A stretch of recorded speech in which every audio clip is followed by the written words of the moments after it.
प्यारे विद्यार्थियों, आज हम बात कर रहे हैं पेपर कोड नंबर 9 से 11 की, जिसका नाम है विज्ञान शिक्षण यानी कि पेडागोजी ऑफ साइंस। तो इसके महत्वपूर्ण प्रश्नों को हम समझेंगे यहाँ पर, और पीडीएफ जो है आप तक अवेलेबल कराया जाएगा आज के दिन में। तो आप बिल्कुल तैयार रहे, उसके लिए एक सेपरेट वीडियो आएगा जिसको आप देख करके पीडीएफ को प्राप्त कर सकते हैं। तो चलिए स्टार्ट करते हैं पहले क्वेश्चन से। तो जैसा मैंने आपको बताया, पीडीएफ जो है सभी विषय का जो आपने अभी तक हमारे चैनल से पीडीएफ देखे हैं जितने वीडियोस में, वो सभी विषय का पीडीएफ जो है आपको प्राप्त हो जाएगा। आज के दिन में जो है उसके लिए वीडियो बना दी जाएगी। सबसे पहला क्वेश्चन जो है, विज्ञान शिक्षण के उद्देश्य समझाइए या विज्ञान शिक्षण के उद्देश्यों का वर्णन कीजिए। तो आप आसानी से उद्देश्य लिख सकते हैं, बहुत सिंपल उद्देश्य हैं। तथ्यों की क्रियात्मक सूचना प्रदान करता है, क्रियात्मक संकल्पनाएं बनाने में सक्षम बनाता है, विज्ञान में रुचि उत्पन्न करता है, वैज्ञानिक दृष्टिकोण का विकास करता है, और यांत्रिक कौशल का विकास करना। ठीक है, ये सारे के सारे क्या है, उद्देश्य है। और जैसे ही आपसे कभी मान लीजिए उद्देश्य पूछता है किसी भी चीज का, आपने पढ़ तो रखा है उद्देश्य लेकिन आपको याद नहीं आ रहा है, और मान लीजिए आपको याद आ रही हैं विशेषताएं, तो उद्देश्य की जगह आप विशेषताएं और विशेषताओं की जगह उद्देश्य लिख सकते हैं उस समय जब आपको याद नहीं आ रहा है, आप कंफ्यूजन में हैं। तो विशेषताओं को भी आप उद्देश्य में डाल सकते हैं, उद्देश्य को भी विशेषता में डाल सकते हैं। ये ध्यान रखना है, आपको क्वेश्चन छोड़ना नहीं है। यांत्रिक कौशल का विकास तो करना ही है इसका उद्देश्य, साथ ही साथ विज्ञान संरचना की प्रशंसा व उसके प्रयोग को समझना भी है, सिद्धांतों का क्रियात्मक अवबोध सुनिश्चित करना है, समस्या समाधान संबंधी कौशल का विकास करना भी इसका उद्देश्य है। इसके बाद नेक्स्ट जो क्वेश्चन बनता है, वो क्वेश्चन पूछता है विज्ञान शिक्षण में कोठारी आयोग की सिफारिशें क्या क्या हैं। तो सिफारिश से इसने ये कहा था कि विद्यालय शिक्षा के पहले 10 वर्षों में विज्ञान और गणित को सामान्य शिक्षा का अंग मान करके अनिवार्य रूप से पढ़ाना चाहिए। ये सिफारिश थी, पहली मतलब मेन सिफारिश थी ये। ठीक है, इसके अंतर्गत जो है ये छोटे छोटे पॉइंट्स आते हैं। निम्न प्राथमिक कक्षाओं में बालकों को पर्यावरण विज्ञान का शिक्षण देना चाहिए। उच्च प्राथमिक स्तर पर ज्ञान की प्राप्ति, तर्कपूर्ण ढंग से विचार करने की योग्यता, निष्कर्ष निकालने तथा निर्णय लेने पर बल देना चाहिए। इसके अलावा जो है इसमें बता सकते हैं उच्चतम प्राथमिक स्तर पर विज्ञान को विषय विशेष के रूप में पढ़ाना चाहिए, और विज्ञान शिक्षण गांवों में, कृषि तथा शहरों में प्रौद्योगिकी से संबंधित होना चाहिए। विज्ञान शिक्षण की विधि आधुनिक होनी चाहिए, जिसमें शिक्षण, खोज, उपागम और मूल सिद्धांतों की समझ पर बल देना चाहिए। ठीक है, तो इस तरह से ये सारे के सारे जो है कोठारी आयोग के जो है क्या है, सिफारिशें हैं।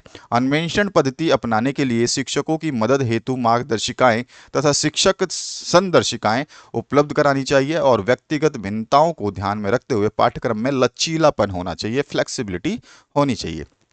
अगला जो है, विभिन्न क्षेत्रों में विज्ञान का उपयोग बताइए या वर्णन कीजिए या समझाइए। या विभिन्न क्षेत्रों में या किसी क्षेत्र में विज्ञान, दैनिक जीवन में विज्ञान के उपयोग बताइए। किसी तरह से भी पूछे क्वेश्चन तो आपको बता देना है। इसमें जैसे विज्ञान के उपयोग की हम बात करें तो मानव जीवन का कोई ऐसा क्षेत्र है नहीं जिसमें विज्ञान की जो है आवश्यकता ना हो। जैसे कि संचार है, आज के समय में संचार में सब कुछ हम लिख सकते हैं। ठीक है, तो इसको आप पढ़ सकते हैं आसानी से। संचार जो है आपका एक क्षेत्र है। उसके अलावा जो यातायात का क्षेत्र है उसमें भी विज्ञान की आवश्यकता है। चिकित्सा का क्षेत्र है, वहाँ पर भी विज्ञान की आवश्यकता है। शिक्षा का क्षेत्र भी अछूता नहीं रहा विज्ञान से, इसमें भी जो है विज्ञान की आवश्यकता है। कृषि का क्षेत्र जो है इसमें भी विज्ञान की आवश्यकता है। साथ ही साथ तो अब तो भवन निर्माण और वास्तुकला में भी विज्ञान को यूज़ किया जाता है, और दैनिक जीवन में भी जो छोटे मोटे हम देखते हैं उसमें भी जो है विज्ञान के सारे यूजेस हैं। इस तरह से आप बता सकते हैं। समाज पर विज्ञान का क्या प्रभाव है, उसका प्रमुख बिंदु आपको लिखने हैं। समाज पर पूछता है विज्ञान का प्रभाव। ठीक है, तो यहाँ पर जो है सबसे पहला हम प्रभाव बता सकते हैं, डिजिटलीकरण होता है। ठीक है, और ई पाठशाला जो है खुलते हैं। ई पाठशाला में हम जो है कंप्यूटर वगैरह सब यूज़ करते हैं। डिजिटलीकरण मतलब हो गया कि हम आज जो भी देखते हैं वो सब कुछ डिजिटल हो गया। तो इसकी व्याख्या आप एक एक दो दो लाइनों में कर सकते हैं। ठीक है, स्वयं प्रभा जो है इसमें आ जाता है। इसके अलावा जो है नैनो टेक्नोलॉजी जो विकसित हुई है उसमें भी जो है समाज विज्ञान का समाज पर प्रभाव पड़ रहा है। उपग्रह प्रक्षेपण यानी कि जो हम सैटेलाइट्स छोड़ते हैं ये भी क्या हमारे समाज से जुड़ा हुआ है। अंतरिक्ष में जो खोज करते हैं वो भी समाज से ही विज्ञान जुड़ा हुआ है। मंगलयान, अंतरिक्ष अभियान ये भी समाज से जुड़ा है। सूचना प्रौद्योगिकी ये भी समाज से ही जुड़ा हुआ है। अगला जो प्रश्न बनता है, उच्च प्राथमिक स्तर पर विज्ञान शिक्षण के लक्ष्य क्या हैं। अब यहाँ पे लक्ष्यों की बात हो रहा है। ठीक है, और कहाँ पर, उच्च प्राथमिक शिक्षा के स्तर में जो है विज्ञान के लक्ष्य पूछ लिया है। तो लक्ष्य जो है क्या है, विज्ञान अध्ययन हेतु रुचि बढ़ाना। विज्ञान को पढ़ाने के लिए रुचि उत्पन्न करना, विज्ञान के स्वतंत्र अध्ययन हेतु समर्थ बनाना, विज्ञान को जो समझ सके अकेला भी व्यक्ति उसके लायक जो है उसको समर्थ बनाना, प्रयोग के लिए सक्षम बनाना, उसके अलावा जो है वैज्ञानिक उपकरणों के प्रयोग में समर्थ बनाना। ठीक है, जो भी वैज्ञानिक उपकरण है उसको हम उपयोग कर सकते हैं, उसके उसके लिए हमें सक्षम बनाना, विज्ञान के आंगिक प्रश्नों को हल करने में सक्षम बनाना, तर्कपूर्ण सोच हेतु सक्षम बनाना, साथ ही साथ ज्ञान अर्जित करने हेतु रुचि व कौशल विकसित करना। तो ये सारे के सारे पॉइंट्स जो है इसमें आ जाते हैं। विज्ञान शिक्षण की विधियां समझानी है। अब जो ये जो क्वेश्चन है ना, इससे 6 क्वेश्चंस बनते हैं, लगभग 4 से 6 क्वेश्चंस जो है इन विधियों के माध्यम से जो है एग्जामिनर आपको पेपर में देता है। अब ये क्या है इसको समझिए, ये बहुत ही इंपॉर्टेंट है क्योंकि यहाँ से आपको 4 से लेकर 6 क्वेश्चंस जो है आपको देखने को मिलते हैं। तो इन क्वेश्चंस को हम समझते हैं कि कैसे क्वेश्चंस बनेंगे। देखिए, सबसे पहले तो पूछेगा विज्ञान शिक्षण की विधियां क्या है। ठीक है, तो विज्ञान शिक्षण की विधियां ना, उसको हमने 2 भागों में बांटा है। एक तो शिक्षक केंद्रीय विधियां होती हैं और दूसरा जो है बाल केंद्रित विधियां होती हैं। ठीक है, अब हम बात करेंगे कि शिक्षक केंद्रित विधियां कौन सी हैं और बाल केंद्रित विधियां कौन सी है। तो सबसे पहले हम शिक्षक केंद्रित विधियां देखेंगे, और जो विधियां यहाँ पे आप देखने वाले हैं इन पे अलग से क्वेश्चन बनता है। तो आपको जो शिक्षक केंद्रित और बाल केंद्रित विधियां हैं उनके अंतर्गत क्या क्या आता है, केवल उनके नाम लिखने हैं। जब ये विधियां समझाने की बात करें, विधियां लिखने की बात करें, जब क्वेश्चन है 3 नंबर का या फिर आपसे 2 नंबर का पूछे तो विधियों के केवल नाम लिखने हैं। जैसे क्वेश्चन को 4 नंबर या 5 नंबर कर देगा तो आपको जो है उसमें थोड़ा सा जो है आपको डिस्क्राइब करना होगा। ठीक है, तो यहाँ पर डिस्क्राइब करना है, इनमें डिस्क्राइब नहीं करना होगा। तो सबसे पहले शिक्षक केंद्रीय विधियां जो हैं, इसमें जो है व्याख्यान विधि बहुत ही मोस्ट इंपॉर्टेंट। वैसे जनरल पूछा जाएगा कि व्याख्यान विधि को समझाइए, व्याख्यान विधि के गुण या दोष समझाइए, तो आपको व्याख्यान विधि जो है अच्छे तरीके से याद होना चाहिए। इसमें क्या होता है, उपयोग में जो भी सामान्यतः ये उपयोग में इस विधि को हम जो है यूज करते हैं। व्याख्यान विधि में क्या होता है, शिक्षक समस्त विषय वस्तु को कक्षा में स्वयं ही प्रेषित करता है, यानी कि समझाता है, और विद्यार्थी केवल श्रोता मात्र होता है, यानी कि विद्यार्थी केवल सुनता है। उच्च प्राथमिक कक्षाओं में विभिन्न उदाहरणों, उपलब्ध सामग्रियों से निर्मित शिक्षण सहायक सामग्रियों, श्यामपट्ट के उचित प्रयोग, प्रश्नोत्तर चित्रों द्वारा तथ्यों का स्पष्टीकरण कर इसे जो है रोचक और कक्षा को सक्रिय बनाया जा सकता है। तो व्याख्यान विधि जो है इस तरह से है। अब ये व्याख्यान विधि के गुण भी पूछता है, दोष भी पूछता है। तो गुण जो है हमारे पास कुछ पॉइंट्स हैं, उनके माध्यम से गुणों को समझा सकते हैं, और इसी तरह से जो है व्याख्यान विधि के जो है कुछ दोष पूछता है। तो इससे यहाँ से बता रहा हूँ मैं 6 क्वेश्चंस बनते हैं, लगभग लगभग घुमा घुमा के देखते जाइए, अभी आपको समझ में आ जाएगा। व्याख्यान सह प्रदर्शन विधि, लेक्चर कम डेमोन्स्ट्रेशन मेथड जो है, ये इसका दूसरा चरण है। किसमें आता है ये आपके, तो मैंने बताया था स्टार्टिंग में आपको कि इस शिक्षक केंद्रित विधियों की हम बात कर रहे हैं। किसकी विधियों की बात कर रहे हैं, शिक्षक केंद्रित की जो विधियां होती हैं उसकी बात कर रहे हैं। यहाँ पे आपको ध्यान रखना है। तो ये शिक्षक केंद्रित जितनी विधियां ना, इसमें जो है आपसे ये पूछा जाता है कि कौन कौन सी विधियां आती हैं। तो आपको ध्यान रखना है शिक्षक केंद्रित में कौन सी है, कि बाल केंद्रित विधियां हम आगे डिस्कस करेंगे। और यहाँ से 4 से 5 क्वेश्चन, 6 क्वेश्चन बनते हैं, ध्यान रखना है ये बात। 4-5 क्वेश्चन मतलब इस टॉपिक को ही पढ़ लिया तो आप आराम से बल्ले बल्ले करते हुए पास हो जाएंगे। ठीक है, तो ये भी आसान सा तरीका है। तो यहाँ पर जो है अगला देखते हैं हम, इसमें व्याख्यान विधि के गुण जो है डिस्कस कर लिया है, और व्याख्यान विधि के दोष हमने डिस्कस कर लिया, देख लिया आपने कि कैसे है दोष हैं। व्याख्यान सह प्रदर्शन विधि जो है, इसमें बी पार्ट आता है जो शिक्षक विधियों के अंतर्गत आता है ना, तो इसको ध्यान रखना है। तो ये व्याख्यान सह प्रदर्शन विधि क्या है, लेक्चर कम डेमोन्स्ट्रेशन मेथड क्या है, इसके बारे में हम चर्चा कर सकते हैं। इस जो पैराग्राफ है इसको लिख करके इसको समझाने की कभी कभी बात करता है। इसके जो है सोपान कभी कभी पूछ लेता है, व्याख्यान सह प्रदर्शन विधि के कौन कौन से सोपान हैं। ठीक है, स्टेप्स जो हैं ये आपको बताना है। तो इसमें जो है योजना बनाना, एक तो सोपान ये हो जाता है कि आप योजना बनाते हैं। ठीक है, और इसी में जो है छोटे छोटे चीज़ें हैं। योजना बनाने में क्या करता है, शिक्षक द्वारा तैयारी होती है, उपकरणों को एकत्रित करना और व्यवस्थित करना, और शिक्षक द्वारा प्रयोग पूरे जो है अभ्यास करना। इसमें दूसरा जो आता है, इसमें हम बोलते हैं प्रस्तुतिकरण करना। ठीक है, इसी में। और जो है इसके बाद इसमें भी 2 पार्ट होते हैं, विद्यार्थियों के अनुभव के आधार पर और विद्यार्थियों के पूर्व ज्ञान के आधार पर। उसके अलावा तथ्यों की व्याख्या करना, प्रयोग का प्रदर्शन करना, श्यामपट्ट कार्य और मूल्यांकन, ये सारे स्टेप्स इसी के अंदर आते हैं। किसके अंदर, तो हमारा जो है व्याख्यान सह प्रदर्शन विधि के सोपान के अंदर। आगे बढ़ते हैं, नेक्स्ट देखते हैं हम। तो व्याख्यान विधि के गुण भी आपसे पूछता है, दोष भी पूछता है, ये सारे चीजें अच्छे तरीके से आपको याद करने हैं। तो यहाँ पे सारे पॉइंट वाइज दिए हैं, और इतने अच्छे तरीके से पॉइंट लिखे हैं ना कि आप इनको जब भी पढ़ेंगे आपको एक बार में याद हो जाएगा। और आप सभी विद्यार्थियों से एक चीज़ तो मैं ज़रूर बोलूँगा आप लोगों को कि देखो, आप जो भी पेपर्स हैं, अगर आप इन पेपर्स को आपके एग्जाम से पहले सारे पीडीएफ को, जितने भी सब्जेक्ट हैं उनको सभी को तैयार कर लेते हो, तो आपके लिए बहुत ही बढ़िया काम होने वाला है। आप जितने भी पेपर्स हैं, जैसे आपके 901 से लेकर के जो भी पेपर्स आप देख रहे हैं अभी, जैसे कि हम 911 देख रहे हैं, अगर आप ये सारे पेपर्स एग्जाम से पहले पढ़ लेते हैं तो इसका बेनिफिट बहुत ज़्यादा होने वाला है, आपको बहुत ज़्यादा बेनिफिट होगा। इसका रीज़न क्या है कि आपके 901 का क्वेश्चन 902 में आता है, 902 के और 901 के क्वेश्चन 903 में आते हैं। तो ये क्या है, आपस में सब्जेक्ट इंटर रिलेटेड है। इस तरह से जो प्रोफिशिएंसी इन इंग्लिश है, जो आपका प्रोफिशिएंसी इन इंग्लिश है, वो आपका जो सब्जेक्ट है, इस सब्जेक्ट का रिलेशन जो है आपका इंग्लिश पेडागोजी से है। ठीक है, तो इंग्लिश पेडागोजी अगर आप पढ़ रहे हैं, ठीक है, और इंग्लिश प्रोफेंसी आप सोच रहे हैं कि इंग्लिश प्रोफेंसी तो पढ़ लिया, इंग्लिश पेडागोजी से कोई लेना देना नहीं है, तो ये दोनों ही आपस में एक दूसरे से कनेक्टेड है। ठीक है, जैसे कि मैं आपको एग्जांपल दूं, मूल्यांकन विधि के बारे में, चाहे कोई भी सब्जेक्ट हो आपका यहाँ पे दिखाई दे रहा है ना, चाहे इंग्लिश का हो चाहे हिंदी का हो। इंग्लिश में उसको एवोल्यूशन बोला जाता है, हिंदी में उसको मूल्यांकन बोला जाता है।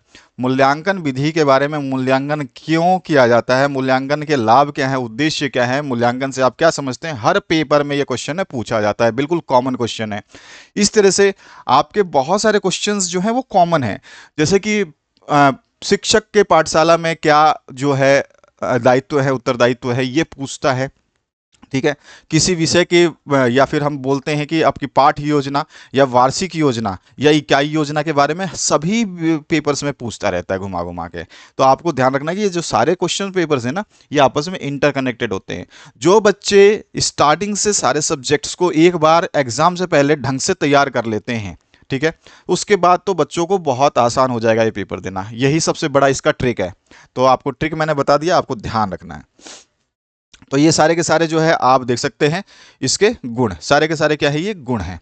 अब यहाँ पे व्याख्यान विधि के जो है ये दोष हैं आपके, तो इन दोषों को भी आपको ध्यान रखना है। सारी चीजें पूछी जाती हैं, यहाँ से बहुत सारे प्रश्न बनते हैं। ये दोष हो गए आपके। बाल केंद्रित विधियां, अब जब मैंने बताया था कि आपका पहला जो है शिक्षक केंद्रित विधियां होंगी और दूसरा जो है ये बाल केंद्रित विधियां। अब इसके अंदर कौन सा विधि आती है, तो इसमें आती है अन्वेषण विधि। अन्वेषण विधि के बारे में जो है पहले भी मैं बता चुका हूं कि इसके ऊपर टॉपिक वाइज क्वेश्चन पूछा जाता है। अन्वेषण विधि क्या है, अन्वेषण विधि के जो है प्रवर्तक कौन है, ठीक है, साथ ही साथ जो है ये विधि के गुण क्या है, इस विधि के दोष क्या है, बहुत सारे क्वेश्चंस बनते हैं और हर पेपर में जो है अन्वेषण विधि के बारे में ज़्यादातर पूछा जाता है, आपको अच्छी तरह से पता है। तो यहाँ पे मैंने दे दिया है डिटेल। और जो है इसके गुण जो हम बताएंगे, तो गुण तो आप लिख सकते हो आसानी से, और नहीं भी आपको याद है तो दोबारा याद कीजिए। अगर जैसे जैसे आप पेपर्स सारे पढ़ते जाएंगे वैसे वैसे क्वेश्चंस जो है आपको बेहतरीन तरीके से याद होते जाएंगे। इसके दोष क्या है ये आप बता सकते हैं, ठीक है। और जो है इसके बाद जो है इसमें अन्वेषण विधि के बाद में जो है समस्या समाधान विधि, प्रॉब्लम सॉल्विंग मेथड, इसके बारे में भी क्वेश्चन पूछता है आपसे। समस्या समाधान विधि क्या है, ठीक है, इसके जो है गुण क्या है, दोष क्या है, ये सारे पूछता है। समस्या समाधान विधि के सोपान क्या क्या है, समस्या की पहचान करना, समस्या का स्पष्टीकरण विवरण तथा समस्या कथन, समस्या का स्पष्टीकरण विद्यार्थियों द्वारा आपस में चर्चा, और समस्या का परिसीमन, साथ ही साथ समस्या के क्षेत्र का निर्धारण। ठीक है, ये सारे के सारे क्या है, समस्या पहचान में ये सारे के सारे आते हैं समस्या के। और फिर जो है परिकल्पना का निर्माण, जांच एवं परीक्षण के लिए परिकल्पना का निर्माण जो है, प्रयोग द्वारा परीक्षण करना, परिकल्पनाओं का परीक्षण करना, विश्लेषण करना, निष्कर्ष तक पहुंचना, ये सारे के सारे क्या है, इसके सोपान है। इसके बाद जो है समस्या विधि के गुण क्या क्या हो सकते हैं, ठीक है, गुण हो, विशेषताएं हो, महत्व हो, कुछ भी पूछे आपको याद नहीं है तो आपको जो याद है उनको डाल देना है। याद रखना ये चीज सबसे इंपॉर्टेंट चीज है जो मैं आपको बीच में बता रहा हूँ। गुण के बाद में दोष पूछ लिया, ठीक है, तो ये दोष बता दोगे। तो ये सारी चीजें आपको अच्छी तरह से। प्रयोगशाला विधि के बारे में तो कई पेपर में पूछा जाता है, लेबोरेटरी मेथड के बारे में, प्रयोगशाला विधि क्या है उसके बारे में समझाइए विस्तार से, तो ये हर बार पूछा जाता है, आपको ध्यान रखना है ये चीज। प्रयोगशाला विधि के गुण पूछता है, तो ये सारी चीजें जो है आपको जो यहाँ पर दिए जा रहे हैं ना पीडीएफ वाइज जो क्वेश्चंस हैं, ये सारे चैप्टर्स का निचोड़ होता है। यहाँ पर ऐसा नहीं है कि आपको पहला यूनिट में से 2 क्वेश्चंस बता दिए, दूसरे यूनिट में से 4 क्वेश्चंस बता दिए, ऐसा नहीं है। हम जो क्वेश्चंस देंगे वो बेहतरीन तरीके से देंगे, जो घुमा फिरा के पूछना तो है ही उसमें से, ठीक है। तो आपको ये क्वेश्चंस को अच्छे तरीके से याद करना है। इसके दोष क्या हो सकते हैं, दोष आपसे पूछ लेता है, तो ये सारे आपको पता होने चाहिए। इसके बाद जो है प्रोजेक्ट विधि जो है, इसके ऊपर भी क्वेश्चन पूछता है, प्रोजेक्ट विधि क्या है, ठीक है, और जो है या फिर प्रयोजना विधि क्या है, तो ये भी आपको पता होना चाहिए। इस विधि के बारे में बोलता है, प्रोजेक्ट विधि समझाइए, किसने दिया था ये भी आपको पता होना चाहिए, ठीक है। सब कुछ इसमें डिटेल जितना भी है आपको दिया गया है। तो ये आपको ध्यान रखना है। उन्होंने परिभाषा क्या दी थी ये भी आप बता सकते हैं। इसके सिद्धांत जो है बहुत इंपॉर्टेंट है, परियोजना विधि के सिद्धांत कभी कभी पूछता है आपसे। इसमें वास्तविकता का सिद्धांत लिया गया है, अनुभव का सिद्धांत भी इसमें शामिल किया गया है, स्वतंत्रता का सिद्धांत इसमें शामिल है। इसके अलावा जो है क्रियाशीलता का सिद्धांत भी इसमें शामिल है। कभी कभी अलग से क्वेश्चन बोलता है क्रियाशीलता का सिद्धांत क्या है। उद्देश्य का सिद्धांत भी इसमें सम्मिलित है, ठीक है, और उपयोगिता का सिद्धांत भी इसमें है, ठीक है। तो इस तरह से ये जो है आपका आ जाता है। परियोजना विधि के गुण क्या क्या हो सकते हैं, तो गुणों की बात करेगा, महत्व की बात करेगा, तो आपको ये लिखना है। इसके बाद परियोजना विधि के दोष क्या हैं, लिमिटेशंस क्या हैं, उसकी बात करें तो ये सब हैं। शिक्षण अधिगम सामग्री पर प्रकाश डालिए। शिक्षण अधिगम सामग्री जिसको टीएलएम बोलते हैं, टीचिंग लर्निंग मटेरियल, टीएलएम जो है ये क्या होता है, इस पर प्रकाश तो मैंने एक टेबुलर फॉर्म में डाल दिया है। इसमें जो परंपरागत शिक्षण अधिगम सामग्री के उदाहरण जो है श्यामपट्ट, पुस्तक, पत्र पत्रिकाएं इत्यादि हैं। अगर 10 से अधिगम सामग्री की बात करें तो इसमें चार्ट, चित्र, रेखा चित्र, मानचित्र, वास्तविक वस्तु, पोस्टर, ग्राफ, ग्लोब, प्रतिरूप, फ्लैश कार्ड, फ्लैश कार्ड के ऊपर भी क्वेश्चन पूछता है, आपको पता ही है, मैंने बता रखा है, और प्लेन बोर्ड, पॉकेट बोर्ड और फिल्म स्ट्रिप्स। निश्चित क्रम में जो है फोटो हो सकती हैं, एलईडी स्लाइड और प्रोजेक्टर, अवरोह क्रम में जो भी सब कुछ ये हो सकते हैं। इसमें से आप ज़्यादा डिटेल जितना लिखना चाहें लिख सकते हैं। श्रव शिक्षण अधिगम जो होते हैं इसमें क्या होता है, ग्रामोफोन होता है, tape recorder, radio, audio tape और ऑडियो सीडी वगैरह। और दृश्य में तो आप जानते हैं दोनों आ जाते हैं मिल करके। तो ये सारे के सारे क्या हैं, शिक्षण अधिगम सामग्री। इसके ऊपर जो है टिप्पणी लिखने के लिए बोल देता है, या बोलता है शिक्षण अधिगम सामग्री को समझाइए। तो आपको ये सारे 3-4 पॉइंट जो है लिख के समझा देने, बस इसमें ज़्यादा कुछ होता नहीं है। पाठ्यचर्या निर्माण के सिद्धांत क्या हैं, उसका जो है विवरण कीजिए। पाठ्यचर्या सिद्धांत कैसे भी पूछे, पाठ्यचर्या निर्माण जैसे ही पूछेगा ना, तो आपको ध्यान रखना है पाठ्यचर्या निर्माण में इसको डालना है, ठीक है। चाहे वो किसी भी सब्जेक्ट में पूछे, सब कुछ आपका जो है यहाँ से आंसर मिल जाएगा। क्लियर हुआ। तो इसमें जो है क्या होता है, ये बाल केंद्रित सिद्धांत होता है, ये आपको पता है, ये समूह और समुदाय केंद्रित होता है। विज्ञान के एकीकरण का सिद्धांत होता है, और बाल समाज और विषय की आवश्यकताओं का एकीकरण का सिद्धांत है। सृजनात्मकता सिद्धांत है, क्रियाकलाप केंद्रित सिद्धांत है, लचीलेपन का सिद्धांत, ये सारे आते हैं। और कभी कभी आपसे पाठ योजनाओं के प्रकार पूछ लेता है, तो कौन कौन से पाठ योजना है, तो वार्षिक है, दैनिक है और इकाई पाठ योजना है। कभी कभी प्रारूप बोल देता है कि प्रारूप बनाइए, तो वार्षिक पाठ योजना का प्रारूप अगर आप बनाना चाहेंगे तो कुछ इस तरह से का प्रारूप बनेगा। अगर आपसे इकाई योजना का प्रारूप पूछेगा तो इकाई योजना का प्रारूप जो है आपको इस तरह से बना देना है। और इसके बाद जो है दैनिक पाठ योजना का अगर प्रारूप आपसे पूछता है तो आपको इस तरह का बना देना है। कोई भी क्वेश्चन छोड़ना नहीं है, लिखते जाना है बस आपको, ठीक है। विज्ञान शिक्षक के दायित्व, देखिए मैंने बताया था कि शिक्षक के दायित्व जरूर पूछता है, रिस्पॉन्सिबिलिटीज पूछता है, तो आपसे पूछा गया है विज्ञान शिक्षक के दायित्व क्या है। तो विज्ञान शिक्षक जो है इसका पहला दायित्व जो है ये प्रबंधक के रूप में हो जाता है ना, पहला दायित्व जो है ये प्रबंधक के रूप में माना जाता है, ठीक है। क्योंकि ये क्या करता है, योजना, इसके अंदर जो है योजना बनाता है, व्यवस्था करना, नेतृत्व करना है, सारी चीजें इसमें आ जाती है, नियंत्रण करना। दूसरा जो है इसका दायित्व जो है मनोवैज्ञानिक के रूप में आ जाता है, ठीक है, साइकोलॉजिस्ट के रूप में। तीसरा जो है इसका दायित्व जो है अनुदेशक, इंस्ट्रक्टर के रूप में हो जाता है। चौथा जो इसका दायित्व होता है वो अनुसंधानकर्ता, रिसर्चर के रूप में माना जाता है। और जो है इसका अलग जो है दायित्व माना जाता है मार्गदर्शक और परामर्शदर्शक के हिसाब से, ठीक है, परामर्श दाता के रूप में। और समन्वय कोऑर्डिनेटर के रूप में भी ये इसका दायित्व माना जाता है। कक्षा कक्ष में वैयक्तिक भिन्नता के प्रकार, वैयक्तिक भिन्नता के प्रकार बहुत बार पूछा जाता है। वैयक्तिक भिन्नता ध्यान रखना, वैयक्तिक भिन्नता मतलब है कि आपस में जो है हम एक दूसरे से जो है भावनापूर्ण जो है विचारपूर्ण जो है बातें नहीं करते हैं, या फिर दूसरे को नीचा ऊंचा दिखाते हैं। तो किस क्षेत्र में किस कारण से होते हैं, टाइप्स कैसे हो सकते हैं, तो इसमें जो है भाषा के आधार पर भिन्नता की जाती है, ठीक है। उसके अलावा जो है हम लिंग के आधार पे करते हैं भाई, स्त्री पुरुष का लिंग के हिसाब से भी कर देते हैं। और जो है बुद्धि के आधार पे भी भिन्नता करते हैं भाई, ये तो इंटेलिजेंट है और ये फसड है ना। और परिवार और समुदाय के आधार पर भी कर लेते हैं कि ये भाई नीचे परिवार से है, ऊंचे परिवार से है, उस समाज से, इस समाज से है। संवेग के आधार पर भी करते हैं, ठीक है। और साथ ही साथ शारीरिक विकार के आधार पर, शारीरिक में कोई कमी है तो भी जो है आपको देखने को मिलता है।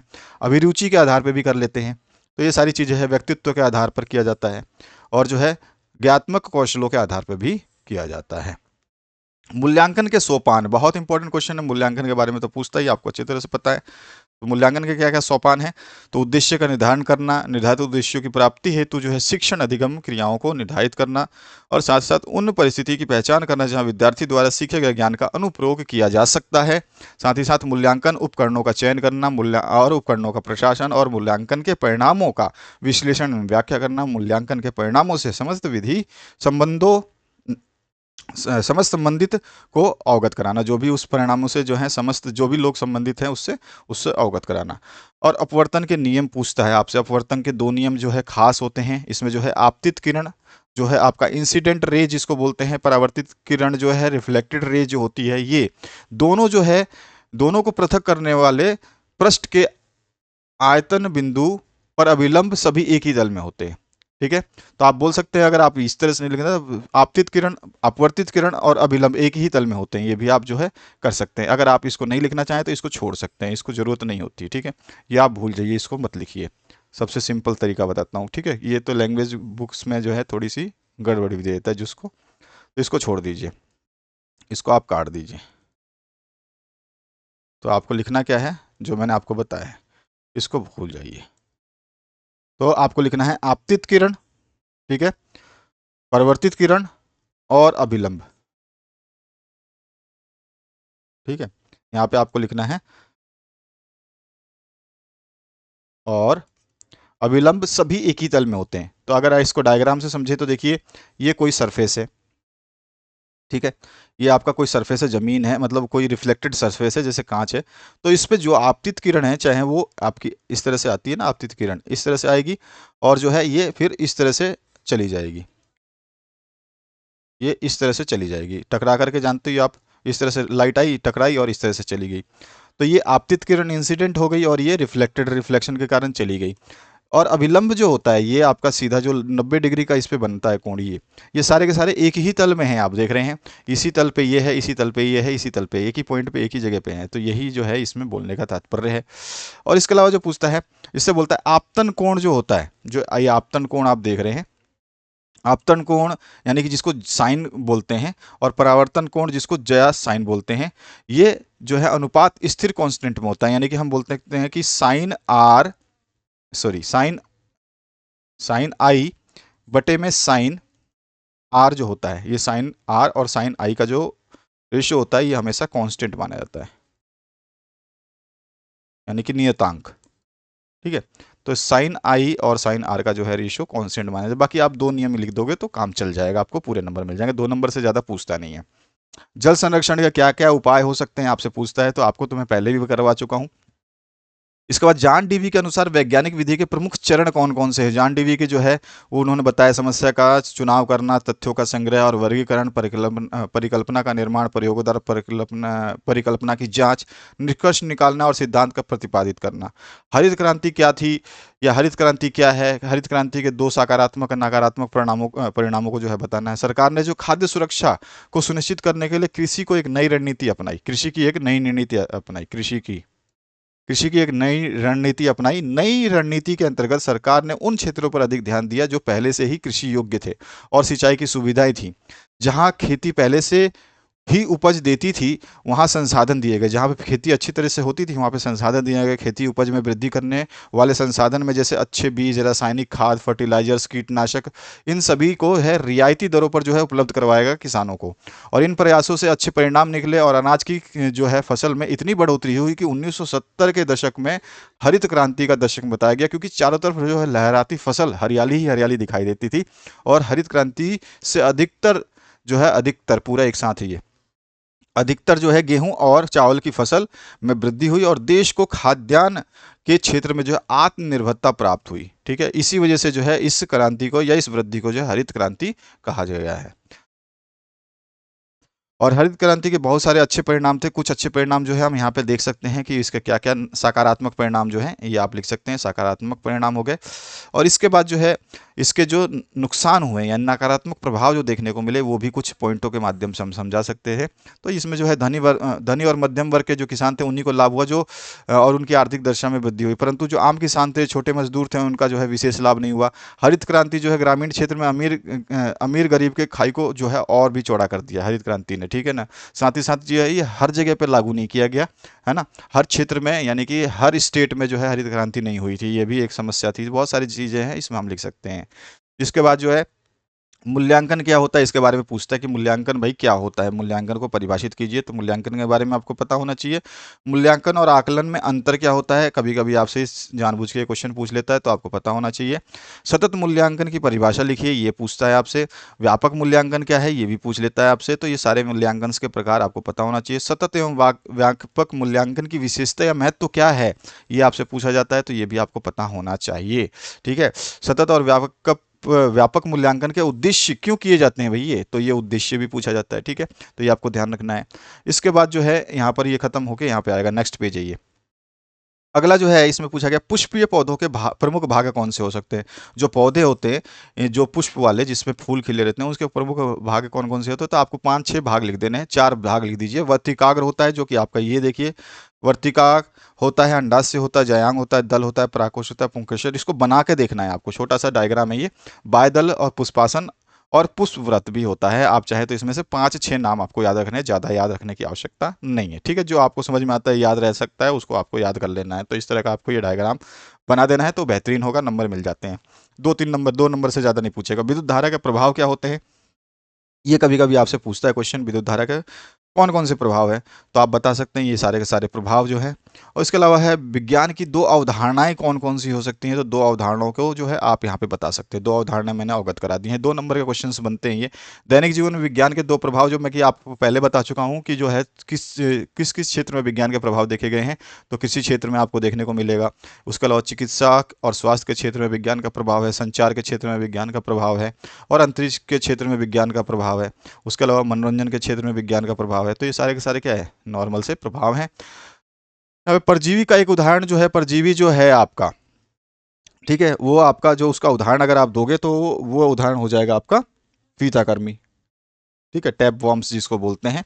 तो इसका जो है ये एग्जाम्पल हो जाएगा, तो ये ऑप्शन करेक्ट हो जाता है। नेक्स्ट जो है हमारी ज्ञान अनुभूतियों की अस्त व्यस्त भिन्नता को तर्कपूर्ण एक रूप विचार प्रणाली बनाने के प्रयास को विज्ञान कहते हैं। ये विज्ञान की परिभाषा जो है आइंस्टाइन की है। ठीक है, ये चीजें आपको ध्यान रखना है, कई बार ये पूछता है।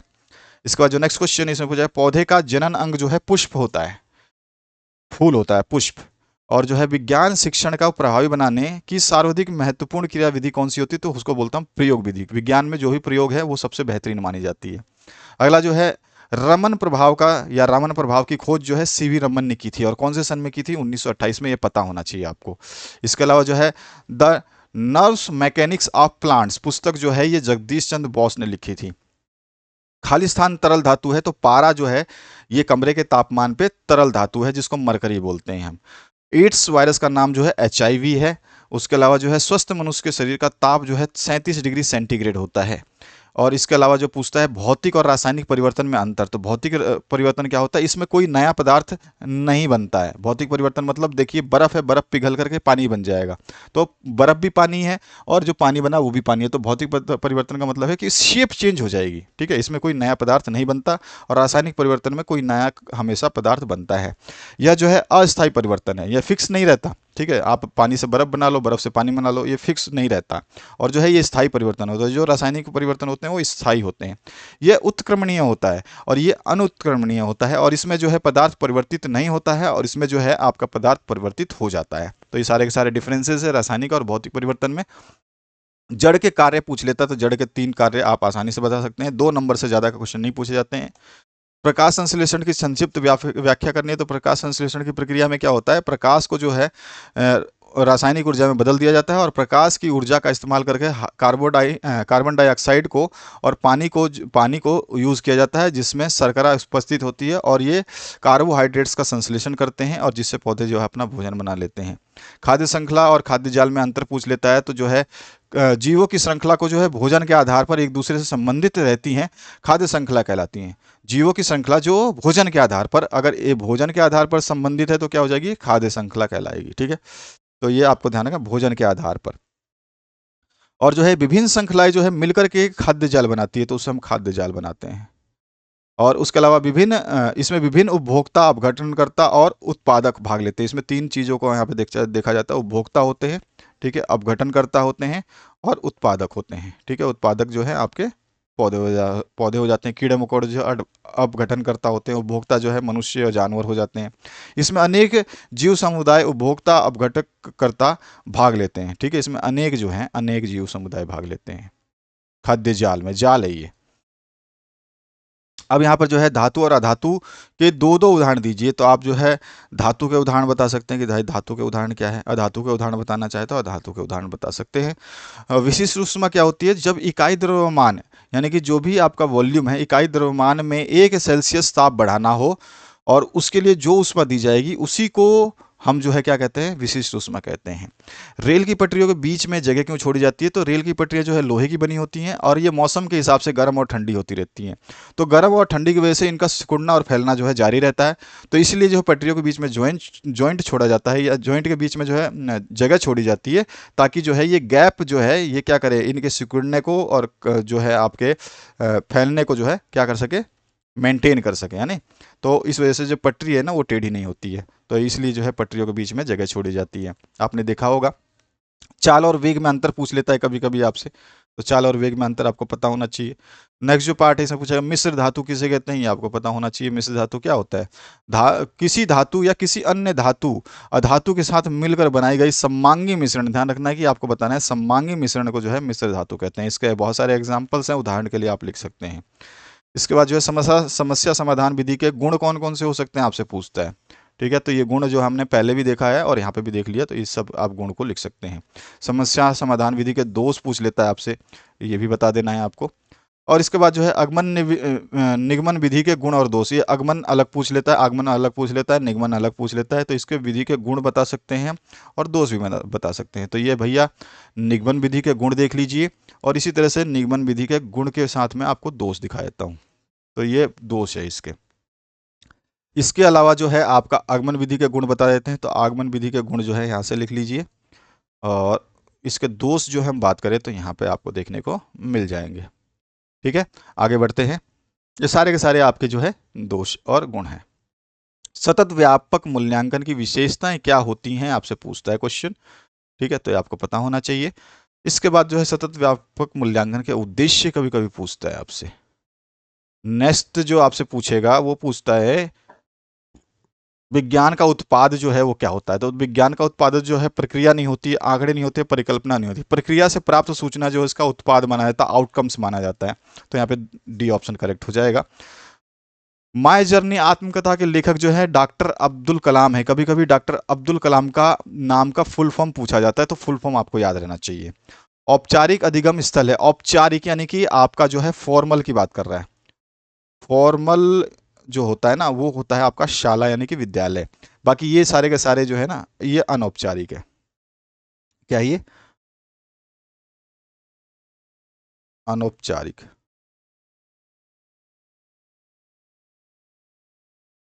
इसके बाद जो है आपका डॉक्टर अब्दुल कलाम खालिस्तान से नाम जाने जाते हैं, तो मिसाइल मैन के नाम से भी जाने जाते हैं। लोहे में जंग लगना जो है कैसा है उदाहरण है? तो ये संक्षारण यानी कि कोरोजन का उदाहरण है। जंग लगने से कैसे बचाया जा सकता है? तो पेंट करके, ग्रीस लगा करके, ऑयल लगा करके, इन सभी माध्यमों से जो है हम बता सकते हैं। साथ ही साथ जो है हम इसमें जिंक की कोटिंग करके, जो देखते हो आप कई चीज़ों पे कोटिंग की जाती है। ऊष्मा का मात्रक जो है जूल होता है, आपको बल का मात्रक जो है न्यूटन होता है। बल का मात्रक जो है वो क्या होता है? न्यूटन, जिसको हम एन से डिनोट करते हैं। ठीक है, तो इस तरह से आपसे मात्रक कोई भी पूछा जा सकता है, आपको पता होना चाहिए। और जो है इंट्रोडक्शन टू एम्ब्रियोलॉजी ऑफ सर्जियो स्पम पुस्तक के लेखक जो है डॉक्टर पंचानन महेश्वरी हैं। ठीक है, या डॉक्टर पंचानन महेश्वरी की कौन सी बुक है जिसका नाम ये है? तो आपसे ये भी पूछ सकते हैं, तो नाम को आपको ध्यान रखना है। नेक्स्ट जो अन्वेषण विधि के जन्मदाता जो है वो कौन है? तो आपके हेनरी एडवर्ड आर्मस्ट्रॉन्ग। ठीक है, ये आपको अभी अभी मैंने बताया था। अन्वेषण विधि के गुण और दोष आप लिख सकते हैं, तो वो हम आगे पढ़ चुके हैं। इसके उद्देश्य मैंने बता दिए, यहाँ पर गुण बता दिए हैं, दोष बता दिए हैं, ये सारी चीज़ें आप लिख लेंगे। पादप कोशिका और जंतु कोशिका में अंतर पूछ लेता है, तो भैया पादप कोशिका और जंतु कोशिका में ये सामान्य से अंतर हैं जिनको हम, इसमें कोशिका भित्ति पाई जाती है, किसमें? पादपों में। और जंतु कोशिका में जो है देखो यहाँ पे भित्ति पाई जाती है, और इसमें भित्ति नहीं पाई जाती है। और जो है इसमें हरित लवक पाए जाते हैं, इसमें जो है हरित लवक नहीं पाए जाते हैं। इसमें सेंटोसोम जो है अनुपस्थित होते हैं, अनुपस्थित, और इसमें सेंटोसोम जो है ये उपस्थित होते हैं। रिक्तिकाएं बड़ी तथा संख्या में कम होती हैं, ध्यान रखना ये कम होती हैं और इसमें अधिक होती हैं। और जो है यहाँ पे बड़ी होती हैं और यहाँ पे छोटी होती हैं। केंद्रक परिधि की ओर हो सकता है, केंद्रक जो है परिधि यानी कि जो केंद्रक होता है ना, न्यूक्लियस जिसको बोलते हैं, ये परिधि है ना, तो परिधि में कहीं भी हो सकता है, ऐसा नहीं कि सेंटर में ही हो। और इसमें है अधिकांश जंतुओं की कोशिकाओं में केंद्रक जो है मध्य में होता है, यानी कि हमेशा मध्य में होता है। जो भी आपका सर्कल है जहाँ पे भी केंद्रक बना गया है वो मध्य में माना गया। तो ये सारे के सारे हैं आपके अंतर। विज्ञान के क्षेत्र में डॉक्टर होमी जहांगीर भाभा का योगदान आपसे कभी कभी पूछता है, तो योगदान के बारे में थोड़ा सा बता देंगे, 2 नंबर से ज़्यादा नहीं पूछेगा। विज्ञान के क्षेत्र में जगदीश चंद्र बसु का योगदान क्या हो सकता है, तो ये भी आपसे पूछ लेता है, तो ये भी 2 नंबर से ज़्यादा नहीं पूछता है। उत्सर्जन किसे कहते हैं, तो हमारे जो भी पदार्थ होते हैं, उत्सर्जी पदार्थ, उनको बाहर निकालते हैं अपने शरीर से, उसी को हम उत्सर्जन कहते हैं। ठीक है, तो ये आपका उत्सर्जन की डेफिनेशन हो गई। ठीक है, इसमें जो है आप बता सकते हैं कि इस उत्सर्जन के जो पार्ट हैं उसमें क्या होते हैं, 2 किडनी होती हैं, 2 मूत्रवाहिना जो है, और आपका जो क्या हो जाएगा, ब्लैडर जिसको मूत्राशय, और मूत्रमार्ग यूरेथ्रा, ये सारे के सारे इसमें शामिल होते हैं। तो इस तरह से आपने देखा मोस्ट इंपॉर्टेंट क्वेश्चंस। इन क्वेश्चंस को बेहतरीन तरीके से तैयार करिए, सब कुछ इसमें शामिल है। और हर पेपर को आपको तैयार करना है, 901 से लेकर के आपके अंतिम पेपर तक सभी को तैयार करना है, ताकि जो है आप करें अच्छा रिजल्ट प्राप्त। तो आशा करता हूँ आपको ये वीडियो अच्छा लगा होगा। Thank you very much, have a good day.